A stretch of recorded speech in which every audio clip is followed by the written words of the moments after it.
And Dave, I'm curious, what's the thought process like for you right now? If you were to take someone inside of your psyche at 3:00 in the morning, it's freezing rain out. I mean, the David Goggins today, do you ever wake up and you want to do that? Or is just like the desire that not even in the picture? No, it is. Like right now, it becomes harder every day. The more you get paid nicely, the more you buy nicer things, the more you go from sleeping on fucked up cots to sleeping on fucking, mattresses that are formed to your shape of your body and heat temperatured and silk sheets and all this shit, man.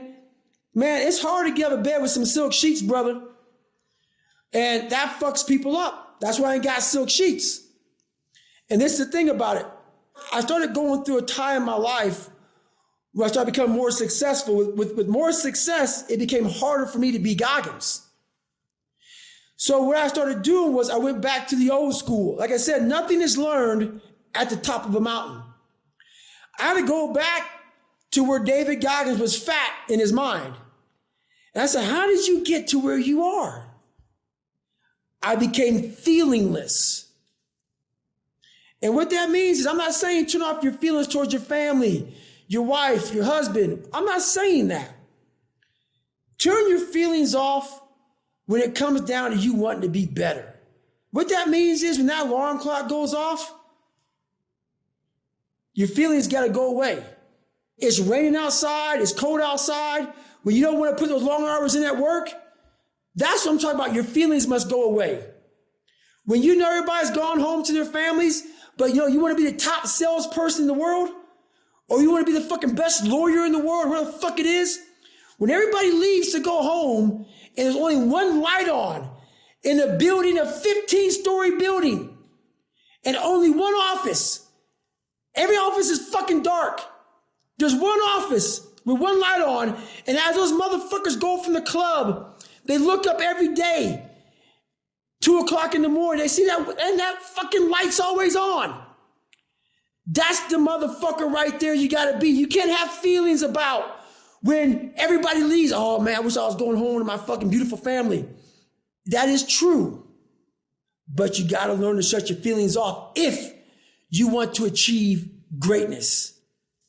And greatness is only achieved when your feelings about that kind of shit, and let me say that kind of shit, so for those soft people who may be listening to this, don't put words in my mouth. I'm not talking about your fucking family and all that shit. I'm talking about the grind, the fucking grind. Your feelings have to go away. And when you reflect, because I imagine like somebody listening to this, let's to just address the skeptic, and they're saying, oh, I don't know if I agree with Goggins. I think that's a little bit intense. That's a little too much. But is it worth it though? Right? Because many of the people that are, from a distance, they're looking up at the mountain. They don't see the person at the top, and they never get that feeling, right? They never get that feeling of achievement. They never get that feeling of kind of evolution in themselves. But just asking you, like, would you say looking back through it all, has it been worth it?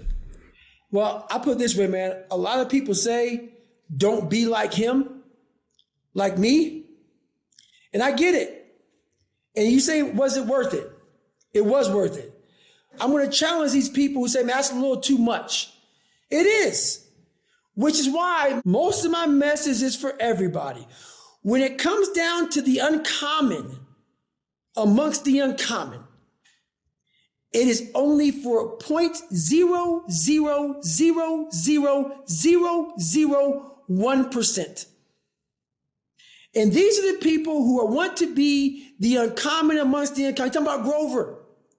Michael Jordan is in that category. It's those people who realize what they want, and beyond all things, I'm going to achieve it. So if you don't want to be like me, I get it. But is it so bad that a person has millions of dollars in the bank? Is it so bad that a person has 2 of the top books in the world, top of the list of all time? Is it bad that a person has broke all kind of records? Is it bad that a person's been the Navy SEAL, Army Ranger, gone to Delta Force training, gone to Air Force, smoke jumper? Is that bad? Is that bad that by 47 years old, you're trying to find what to do next? Is that so bad? Because you've done everything in the world, because the second you thought about it, you did it? If that's bad, I don't want to see what good is. So why it's bad to most people? Because it looks exhausting, and it is exhausting. And that's why it's bad to most people. Most things that are bad to people is because they can project what the fuck it takes to get there. And as they're fucking projecting that shit, they're like, oh man, dude, you're destroying your life, your health. You have no family, you're unbalanced. I can make up a million things. But what the real thing is, you projected what the fuck that shit looks like, and it looks like fucking hell. It looks like hard work. It looks like suffering. It looks like a dedication that people don't understand. And it is that. But that at the end of all that shit, my friend, I front-loaded my life. Front-loaded. Everything I wanted to do, I did the second I thought about it. Now at 47, I am 100% retired. And I still live like I'm not by choice. Most people don't have a choice. I worked my ass off, and now I have choices. When I went to go speak to you guys, I could have said no like I do to 99% of motherfuckers. I don't need that fucking money. But guess what? It was my choice. Most people have taken that word out of their vocabulary. They get a boss saying, get the fuck up. Come here now. Answer the phone now. Get to these emails now. Everybody goes to that time, but I always knew David Goggins was going to be his own boss. And I am now. And now I say, go fuck yourself. I ain't doing that. And David, as we come to a close, this being the Game Changing Attorney podcast, what does being a game changer mean to you? When I hear game changer, to me, it's exactly what we've been talking about for the last hour. Game changer is all encompassing. People look at, oh my God, this guy's a game changer. No, game changer is a very, very big topic. It has a lot of things shoved into that. You don't just show up and you're a game changer. You don't show up to game changing, man. It's something that you have to harness, something that you want to be. You have to be that person that has developed a game changer mindset, a person that wants to be the uncommon amongst the uncommon.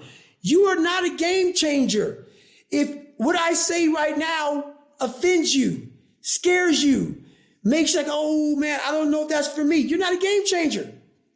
A game changer is a motherfucker that says, I've been training my entire life to take the big shot. I'm not talking about fucking a basketball shot, man. I'm talking about a person that knows their value and knows that when they come to the table, it's the best in the fucking world. That's why now my price is so high at everything I do.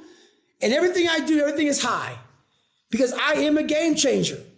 Not being arrogant. A game changer has built that belief through hard work. They know who they are. And they bring the difference to the table.